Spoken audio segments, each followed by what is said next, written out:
When the word mythology comes to mind, what do you think of? It's probably Roman or Greek, but what about Celtic or Wicca?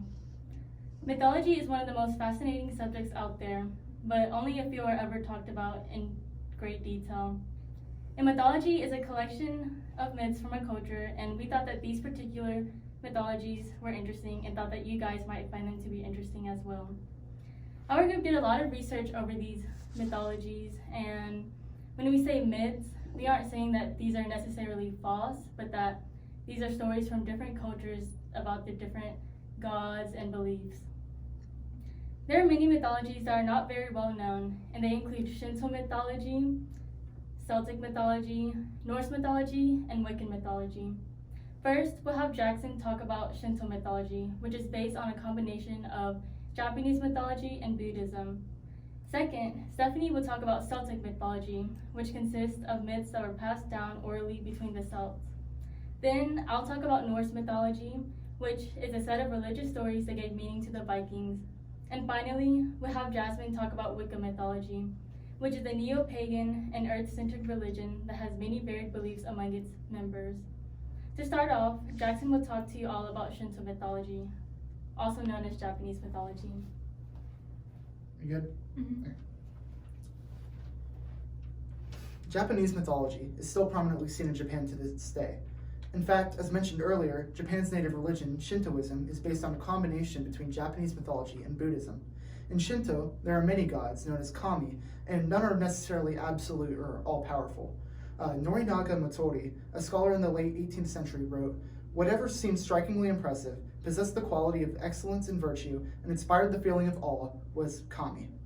In fact, gods might not be an entirely accurate translation, and some prefer using the translation spirits, but there's no English word that means exactly kami. Japanese myth features a concept known as Yagorozu no Kami, or the 8 million gods, which is more accurately translated as many gods, or infinite gods, as 8 million is just an arbitrary number that more or less means an uncountable amount. Because of that, it is hard to name any particularly important kami, as there are so many with equal importance. However, if 2 of them were to be mentioned as the most important, there would probably be Izanagi, meaning he who invites, and Izanami, meaning she who invites. And they were crucial to the Japanese creation myth. They were kami that were born brother and sister, and they brought forth many kami and landmasses through a unified bond, which the Encyclopedia Britannica says is often interpreted as marriage. Their union bore fruit, unsurprisingly at first, with a deformed child named Hiroko, or leech child, but they soon gave birth to many islands and kami alike, including the fire god, Kagutsuchi, who killed Izanami at birth. Izanagi went to visit his wife in Yomi, the land of darkness. However, since Izanami had already eaten the food of Yomi, she could not leave. Izanagi lit a fire and saw her body rotting and covered with maggots, and he immediately fled. After exiting Yomi, Izanagi placed a stone across it, sealing Izanami in. He then bathed in the sea to purify himself, bearing the sun goddess Amaterasu from his left eye, the moon god Tsukiyomi from his right eye, and the storm god Susanoo from his nose. Because there are so many kami, numerous tales of folklore exist within Japanese mythology. Personal favorite of mine is the tale of the bamboo cutter. It features an elderly bamboo cutter who happens upon a shining bamboo stalk. Upon cutting it, he discovers an incredibly small baby resting inside. The man and his wife decide to take the baby, as they have no children of their own, and raise it. They named the child Nayotake no Kaguya Hime, meaning Shining Princess of the Young Bamboo, or Kaguya for short. From then on, every stalk of bamboo the man found had a little chunk of gold in it, which made the family incredibly rich. Within 3 months' time, Kaguya grew from the size of the man's thumb to a full-grown, beautiful lady. News of this beautiful woman quickly spreads throughout Japan and attracts 5 noble suitors. They each ask for Kaguya's hand in marriage, and Kaguya requests that they each bring her an impossibly rare item, agreeing to marry whoever could accomplish the task. The first noble is assigned to bring the stone begging bowl of the Buddha. He returns with a fake stone bowl, which Kaguya notices does not glow with holy light and is determined to be inauthentic. The second noble is assigned to bring Kaguya a jeweled branch from the island of Horai. The noble presents Kaguya with a branch made from the finest jewelers in Japan, but is caught when a messenger of the jewelers comes to the house with a bill. The third noble is told to bring a robe made from Chinese fire rat skins. but is deceived by a Chinese merchant who sells him a counterfeit. The fourth noble is told to bring a colored jewel from the dragon's neck, but he quickly turns back from his search when he encounters a storm at sea. The fifth noble is told to bring a cowrie shell born from a swallow. He tries to get a shell from a swallow's nest, but he falls from a great height.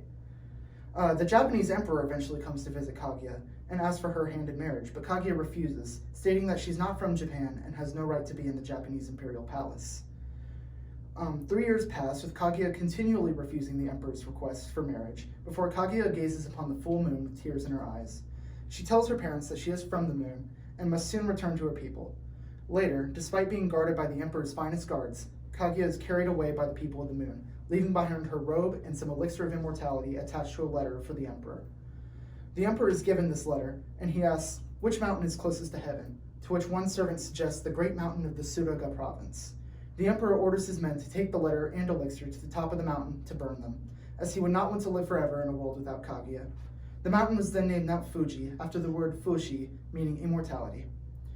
That is just one of thousands of tales originating in Shinto myth that heavily influence Japan's culture today, from religious practices to characters in fictional media. In fact, modern-day Japan's culture simply could not exist without their ancient myth. Despite that, Shinto myth is relatively unknown outside its country of origin, as Western myths such as Greek and Roman mythology are typically given more attention than Eastern myth.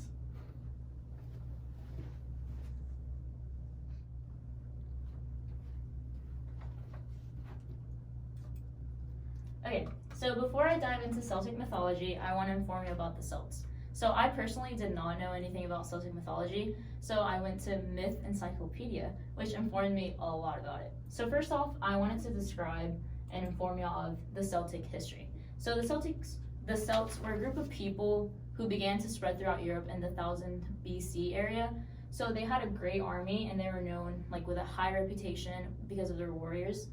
But in 225 BC, they actually started losing a lot of battles to the Roman Empire, which caused a lot of controversies, and they also just it was harder for them to keep their traditions going because they were all splattered around. So only 6 of the Celts groups survived to modern times, which is the peoples of Ireland, Scotland, the Isle of Man, Wales, Cornwall, and Brittany. So you may be thinking, are the Celts a race? No. They're not a race, and they're not a nation. They were, like I said, wandered around, but they were bound together by their language, customs, and religion. So they weren't bound by any government, but they did have their traditional kind of structure. So they composed of the highest, which is the king, who ruled a group/tribe, and these groups/tribes consisted of 3 classes: the knights and warriors, the druids, which is their religious people, such as their church people, and then third, which was the commoners and farmers. So now that you'll have a little background about them, we can dive into their mythology. So the Celts did not keep any written records of their myths, and instead they expressed them orally. So this makes it not as reliable because, like I said, the Roman Empire took over them. So the Roman people were actually the ones that spread the Celts mythology. And the Roman didn't really like them, so that made it also unreliable. So the Celts worshipped a variety of gods. Most gods were for each tribe, so they all had a different image of gods, but there's a couple that are very famous and well known, such as Morgan. So on the website, Irish Central, I was able to find a lot of stories about the gods and goddesses. So one of them, as I said, was Morgan, which is referred to as the Great Queen. So Morgan is known as a goddess of war, also Phantom Queen and Queen of Demons. So she's said to hover over the battlefield as a crow or raven and can alter how the battle will go, if they will win or lose. So for example, Morgan met Dagda right before his feast of Samhain, and she seduced him, and then after that she paid back the favor about hovering around his battlefield, making sure that he'll win, and he did win. But, however, there's an example with the Celtic god Cuchulainn, who did not fall for her seducing or help, and he lost. But after he lost, he was said to lay dead, and a crown manifestation of Morgan was rested upon his shoulder. So that shows her impact and the impact she had on battles. So on the opposite contrary side, we have Bridget. Bridget is seen as more positive and not as negative as Morgan. So Bridget, she consists of 3 different kind of deities right here. So she's composed of the healer, poet, and smith. So her eminence kind of stems from the possibility that there is a pre-Christian Bridget that is like synchronized or like considered or combined with the medieval times of the Catholic Saint Bridget of Kildare. So this kind of hints how medieval Christian monks kind of played their own part. In Celt mythology, they kind of like put themselves in there. So that's about Bridget. Like I said, she's just very more earthy and positive, not as like deathly and haunting as Morgan. So now that I mentioned 2 pretty important goddesses, I want to talk about their popular gods. So also on the website Rome of History, they had kind of more descriptive details of their stories, and that's when I found the story of Aunus. So Aunus is the youthful god of love. He is the son of Dagda and the goddess Bion. So his father Dagda had the power to stop the sun, and there's a lot of rumors about Bion being pregnant, so he kind of wanted to stop that, so he stopped the sun for 9 months, which means that Aunus was actually born in a day. So not only does he have a very cool origin and beginning of his life, but he's also known as like a very like not god image, very like love image, and he actually falls in love with her, which her name is Cater Ivermouth, which is a girl who is seen in his dream, but she actually turns into a swan every alternate year. But his love for her was so strong that he was able to like kind of point her out and figure out it was her. So like that story kind of like got scattered around, and everyone just kind of portrayed like his love was so big for her that he kind of became the youthful god of love. So from him, we also, another god that I wanted to mention is Belius. Belius is the most popular kind of god. He is known as the effulgent sun god. He is one of the most ancient and widely worshipped gods of the Celts, and he is known for his epithet, fair shining one, which is also associated with a horse and wheel. So he is known to roam around in a chariot with a horse through the sun because he's the sun. So basically, the Roman also identified him as one of their own Greco-Roman deities, which is known as Apollo, which is also related to the sun. So like I said, they had more, they were the ones that spread their myths more, so they kind of overlap some of them. And Belius was actually, there's a cult of Belius, like followers and like that just heavily believed in him. So he became the patron deity of Aquileia, which is an ancient Roman city. And he's also known as the national god of Noricum, which is comprised of modern-day Austria and Slovenia. So overall, he just has a very high image of himself. So that concludes all of the gods and goddesses that I will be talking about today. So Megan will now inform us about Norse mythology.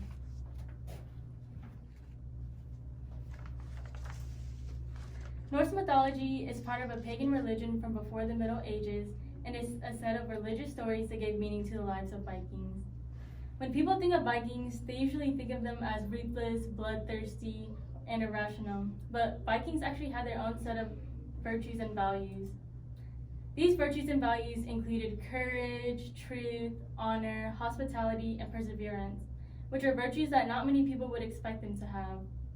According to an online article, Norse Viking Values on WinterNightsFestival.com, these virtues coincide with the virtues of warrior cultures throughout the world, and once again proves that true character and honor is universal. In Norse mythology, there are actually a lot of gods and goddesses that the Vikings believed in, but some of the most important ones included Odin, Thor, and the goddess Freya. I read through a lot of different myths from Norse mythology, and the myth that I thought was the most interesting was the creation of the cosmos.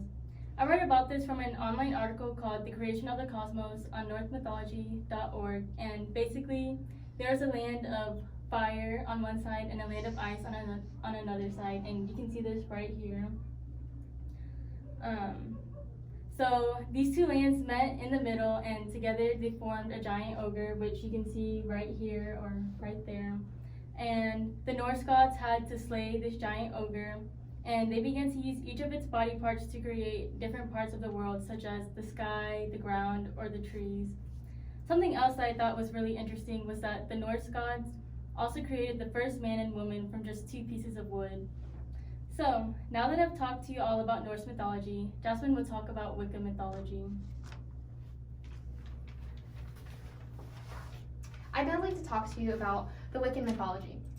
So in Wicca, which is a neo-pagan, earth-centered religion, it's very diverse as far as like what the beliefs are, but there are a few central beliefs to most of the followers. Before I talk about those beliefs, I'd like to talk about how it got started.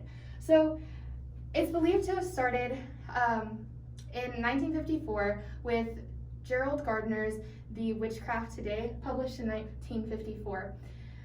Because of this starting out, it's the first place that it was written down as an actual term for this practice.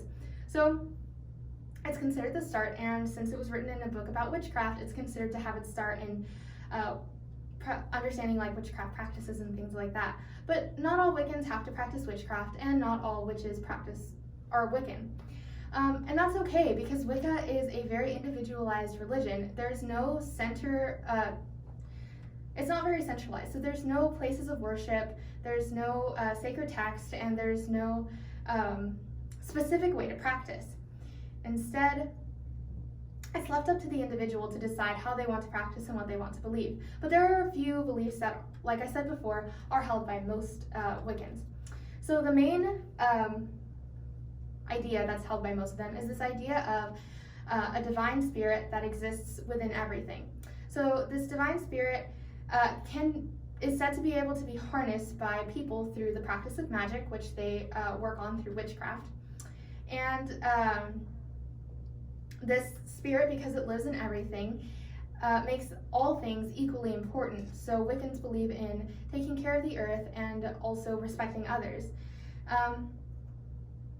They also believe in the cyclical idea of life, which is how the divine spirit connects with everything. And this is seen in the lives of their deities. So the Wiccan deities are said to be two aspects of the eternal spirit, the feminine and the masculine aspect. The feminine aspect is the triple moon goddess, and the masculine aspect is the horned god. So the horned god is said to be in control of the air element and the fire element, which both give him a wild energy, which helps connect him to fertility, more so than even the goddess, just because he has such high and wild energy. And it also, his connection to the fire also connects him to the sun. So his life cycle is outlined by these phases of the sun, which we'll get into a little bit later. And he is depicted in multiple mythologies according to Wicca, because they believe that their eternal spirit exists in all things, and because of that, it's seen in different aspects of different mythologies. So here we see how he's depicted by the Celtic god Cernunnos. The other aspect of the eternal spirit is the feminine aspect, the triple moon goddess, which is seen in three phases: the maiden, the mother, and the crone, which connects to the phases of the moon. So we see in the waxing phase of the moon, we have the maiden, which brings new hope and promise. And then in the full moon, we see the goddess at her fullest power and when she is the most abundant as the mother. And as the moon starts to wane, we see her go into her crone stage of life, which is when she's nearing death, but she also has the most wisdom. And it's not as scary as some people might think, because death has to happen in order for rebirth to happen. And her connection to the moon also connects her to water, which is both of them give her power over intuition, the human psyche, and emotion. And she's also very connected to the earth element, which makes her grounded and very connected to the home and a sustainer. So now that we kind of understand a little bit about these deities, I'd like to talk about how they play into some of their myths, such as the myths that go along with the Wiccan Wheel of the Year, which is outlined by 8 major holidays called Sabbats. Now, 4 of these holidays are related to the god, and 4 of them are related to the goddess. We see the god's Sabbats really related to the phases of the sun. 2 of them fall on the solstices, and the other 2 fall on the equinoxes. He's said to be born at Yule, which is the winter solstice, when the day is the shortest and the night is the longest. And he gains power as the days lengthen, as daylight lengthens, and reaches his peak at the summer solstice, which is Litha. And then he begins to die off again until he completely dies at Samhain, which is spelled like Samhain. And you can see his weakening as the days shorten, and his death is seen in the absence of light and warmth in the winter. Now, the female deity, the triple moon goddess, has her Sabbats set right in the middle of all of the god Sabbats, and hers more relate to the changes of the season, and you can see her life cycle highlighted in that. So in Imbolc and Beltane, you see her going through her maiden stage. Imbolc is when spring is just starting and life is just coming up, and in Beltane, you're about to go into summer, so she's about to reach that peak. And in autumn, she at Lamas or Lignatus, she's at her peak, and it's the most abundant time of life because it is the harvest. And then she wanes down into her crone stage, which is very evident at Samhain. And even though she nears death as she nears Samhain in winter, she doesn't ever die, which is why some Wiccans believe some of her Sabbats are a little bit more powerful. And that kind of shows you how a lot of the Wiccan beliefs, so they differ a lot, tie into their myths.